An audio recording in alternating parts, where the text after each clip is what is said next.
और जैसे ही मैंने पीछे मुड़कर देखा तो वहां पर एक ऐसी खौफनाक। वेलकम टू माय चैनल खौफ की आवाज। अस्सलामुअलैकुम my YouTube family, welcome back to my channel खौफ की आवाज़। उम्मीद है कि आप सब लोग खैरियत से होंगे और अपने अपने घरों में खुश आबाद होंगे। अल्लाह पाक हम सबको शैतानी मखलूक़ात के शर से महफूज रखें, आमीन सुम आमीन। स्टोरी शुरू करने से पहले मैं आप सबसे एक रिक्वेस्ट करना चाहता हूँ कि अगर आप मेरे चैनल पर नए हैं तो दोस्तों मेरे चैनल को सब्सक्राइब कर दें और साथ ही साथ नोटिफिकेशन बेल के बटन को भी दबा दें ताकि आने वाली हर नई खौफनाक कहानी की वीडियो आप लोगों तक पहुँच सके। तो बढ़ते हैं आज की कहानी की तरफ और सुनते हैं दिल पर खौफ और हिरास पैदा कर देने वाली पुरअसरार सच्ची कहानी।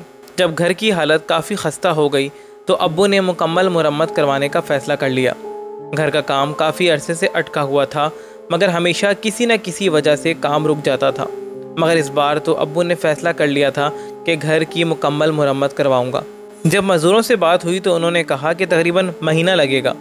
अब्बू ने कहा कि चलो फिर 1 महीने के लिए कोई किराए का मकान देखते हैं ताकि 1 महीने के लिए हम वहाँ शिफ्ट हो सकें।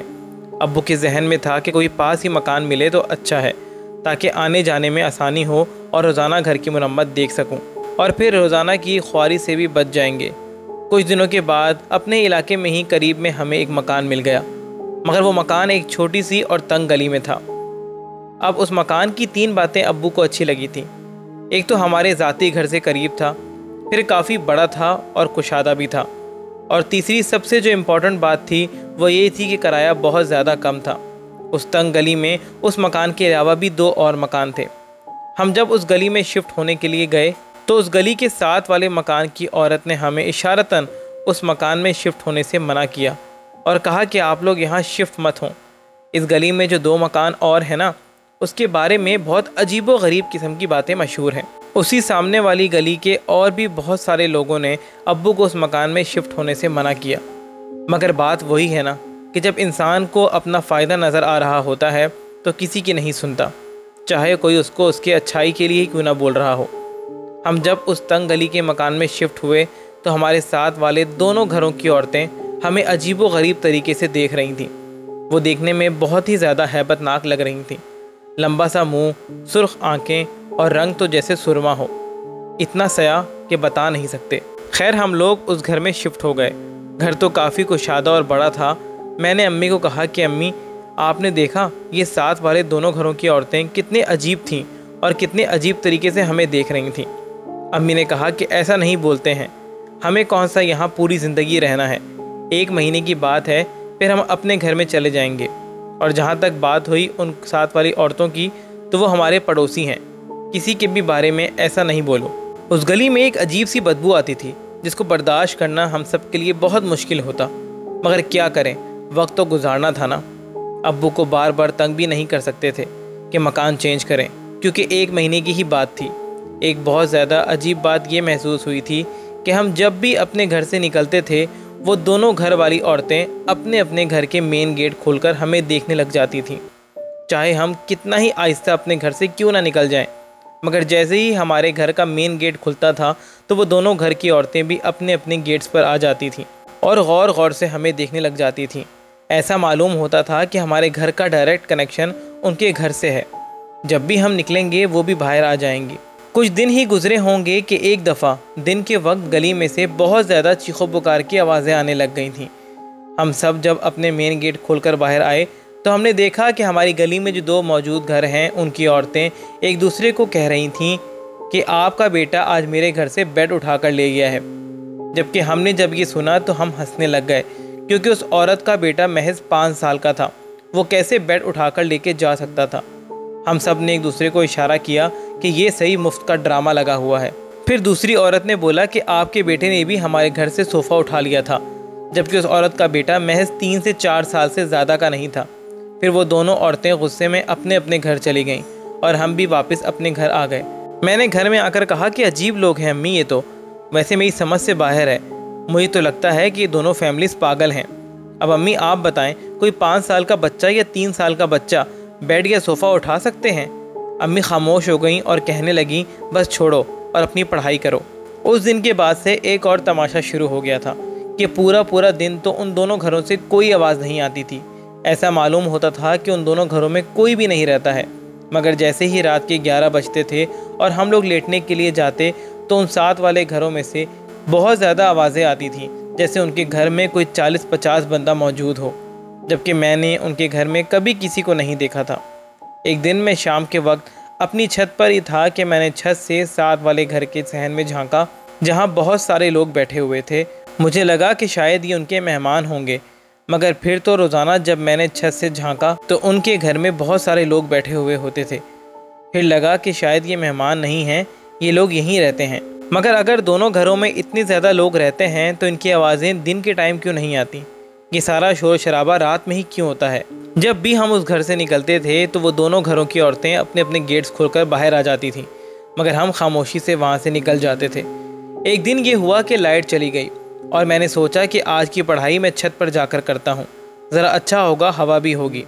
मैं ऊपर छत पर गया तो मेरी नज़र साथ वाले घर की छत पर पड़ी, जहाँ उनका छोटा बेटा जिसकी उम्र 3 से 4 साल थी खेल रहा था, और मेरी आंखों के सामने सामने खेलते ही खेलते उसका कद बढ़ने लग गया। जैसे ही मैंने ये हौलनाक मंजर अपनी आंखों से देखा तो चीखता हुआ नीचे आ गया और सब कुछ अम्मी अब्बू को बताया। अम्मी अब्बू फ़ौरन मेरे साथ छत पर आए, मगर वहाँ अब कोई भी नहीं था। अब्बू ने कहा कि तुमने तो कहा था कि ऊपर कोई बच्चा है जिसका कद बढ़ रहा है, तो कहाँ है? मुझे लगता है कि तुम्हें कोई वहम हुआ है। ये कैसे हो सकता है कि बच्चा तुम्हारे सामने ही सामने बड़ा हो गया? अभी कहाँ है बच्चा? फिर मुझे भी लगा कि शायद मेरा वहम ही होगा, मैं कुछ ज़्यादा ही सोच रहा हूँ। एक तो टेंशन ये भी थी कि जब भी हम घर से निकलते थे हमें टेंशन लग जाती थी कि वो दोनों घरों की औरतें बाहर आकर हमें देखने लग जाएंगी। रात के वक्त दोनों घरों से इतना शोर शराबे की आवाज़ें आती थीं कि हम सो नहीं सकते थे। एक दिन अम्मी को छत पर से बहुत सारी चीज़ें गिरने की आवाज़ आई। वो जैसे ही घबराकर छत पर देखने के लिए गईं तो उन्होंने देखा कि साथ वाले घर का बच्चा पत्थर उठा उठाकर हमारी छत पर फेंक रहा था। अम्मी ने उसको आवाज़ दी, मगर उसने नहीं सुना। अम्मी जल्दी से नीचे आईं और साथ वाले घर के दरवाज़ा बजाने ही लगी थीं कि उन्होंने उसी बच्चे को उस घर के सहन में सोता हुआ देखा। तब भी अम्मी खामोश हो गईं और वापस आ गईं। फिर उसी दिन के बाद से एक और अजीब बात होना शुरू हो गई कि हमारे घर में जब भी खाना बनता था तो खुद ब खुद कम हो जाता था। अम्मी भी अब परेशान रहने लग गई थीं कि ये सब क्या है, खाना खुद ब खुद क्यों कम हो जाता है। हमें समझ आ गई थी कि जो लोग हमें इन घरों में शिफ्ट होने से रोक रहे थे वो कहीं ना कहीं ठीक ही बोल रहे थे। इस घर में कोई ना कोई मसला तो है, मगर असल मसला कहाँ था ये समझते समझते हमें बहुत देर लग गई। एक दिन मैं और अम्मी हम दोनों अपना घर देखने के लिए जाने लगे कि अचानक फिर से वो दोनों औरतें बाहर आ गईं और हमें देखने लग गईं। अम्मी ने सलाम दुआ की तो उन्होंने भी सलाम दुआ की और हमें देखकर हंसने लग गईं। हमें उस घर में आए हुए 15 दिन हो गए थे। एक दिन अम्मी लोग सब खाला लोगों की तरफ चले गए। वहाँ पर दावत थी, मगर मेरी तबीयत ख़राब हो गई तो मैंने कहा कि अम्मी मेरी हिम्मत बिल्कुल भी नहीं है, आप लोग होकर आ जाएं। अम्मी ने कहा कि चलो ठीक है, तुम आराम करो, हम जल्दी वापस आ जाएंगे और तुम्हारा खाना भी ले आएंगे। अम्मी लोगों के जाने के बाद अचानक लाइट चली गई। मैंने सोचा कि मैं छत पर चला जाता हूँ और वहीं लेट जाता हूँ। मैं छत पर पड़ी चारपाई पर लेट गया कि अचानक मुझे साथ वाले घर से बहुत शोर शराबे की आवाज़ें आने लग गईं, जैसे वहाँ कोई लड़ाई हो रही हो। मैंने जल्दी से उठकर साथ वाले घर में झांका तो मैंने देखा कि वहाँ बहुत सारे लोग इकट्ठा हैं, और फिर देखा कि वहाँ जो बच्चे मौजूद हैं उनका कद अचानक बड़ा हो रहा है और फिर छोटा हो रहा है, और फिर अचानक एक बच्चा अंदर की तरफ से सहन में आया और उसके हाथ में आग लगी हुई थी, मगर वो हंस रहा था। मैं ये हौलनाक मंजर देखकर खौफज़दा हालत में सुनसा हो गया कि अचानक सब कुछ मेरी आंखों के सामने से गायब हो गया और सहन में कोई भी मौजूद नहीं था। मैं पता नहीं कौन सी दुनिया में खो गया था। जब होश में आया तो कांप उठा। मैं जल्दी से डरी हुई हालत में नीचे आ गया और अपने कमरे में आकर लेट गया। मुझे समझ नहीं आ रही थी कि मैंने जो अभी देखा है वो सच्चाई थी या मेरा भ्रम। मैं काफ़ी ज़्यादा डर गया था। आधे घंटे बाद अम्मी लोग आ गए। मैंने अम्मी लोगों को कुछ नहीं बताया। अगले दिन मैं और अम्मी घर से जैसे ही निकले तो वो दोनों औरतें हमेशा की तरह फिर से बाहर आ गईं। इस बार अम्मी ने उनको सलाम किया तो वो दोनों भी सलाम कर कर हाल चाल पूछने लग गईं। अब हमें उनसे डर नहीं लगता था। अम्मी ने कहा कि मैं ज़रा ज़रूरी काम से जा रही हूँ और वापसी में आते हुए अपना घर भी देखते हुए आऊँगी जिसकी मुरम्मत हो रही है, फिर हम यहाँ से वापस अपने घर में चले जाएंगे। तो वो दोनों औरतें खामोश हो गईं और एक दूसरे की तरफ अजीब तरीके से देखने लग गईं। फिर अम्मी ने कहा कि चलें बाद में मिलते हैं, और ये कहकर मैं और अम्मी आगे बढ़ गए। मैंने कुछ आगे जाकर अम्मी को कहा कि अम्मी, क्या आप लोगों को ये लोग अजीब नहीं लगते हैं? तो अम्मी ने कहा कि हाँ बिल्कुल, मुझे भी ये लोग अजीब लगते हैं, मगर क्या करें, मजबूरी है, 1 हफ्ते का काम रह गया है, फिर तो हमने अपने घर ही चले जाना है, तो परेशानी मत करो। घर का काम ऑलमोस्ट ख़त्म ही होने वाला था, बस हफ्ते का रह गया था कि अगले दिन हमें अचानक पता चला कि सारे मज़दूर काम पर नहीं आए हैं। अब्बू भी परेशान हो गए थे कि मज़दूर बिना बताए कहाँ चले गए हैं। 3 दिन गुजर गए थे, मज़दूर फ़ोन नहीं उठा रहे थे अब्बू का। कुछ और मज़दूरों से बात की मगर कोई भी काम करने को तैयार नहीं था। इसी दौरान हमारे घर में साथ वाले दोनों घरों से गरम गरम खाने आते रहे।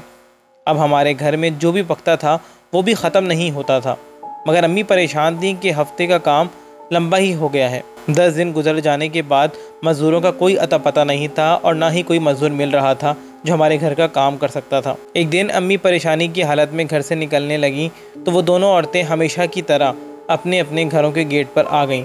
अम्मी से सलाम दुआ की और कहा कि क्या हुआ, आपको हमारे पास रहना अच्छा नहीं लगता है क्या? हमने आपको कुछ कहा है क्या? तो अम्मी ने कहा कि नहीं, आप लोग तो बहुत अच्छे हैं, मगर मैं अपने घर की वजह से परेशान हूँ।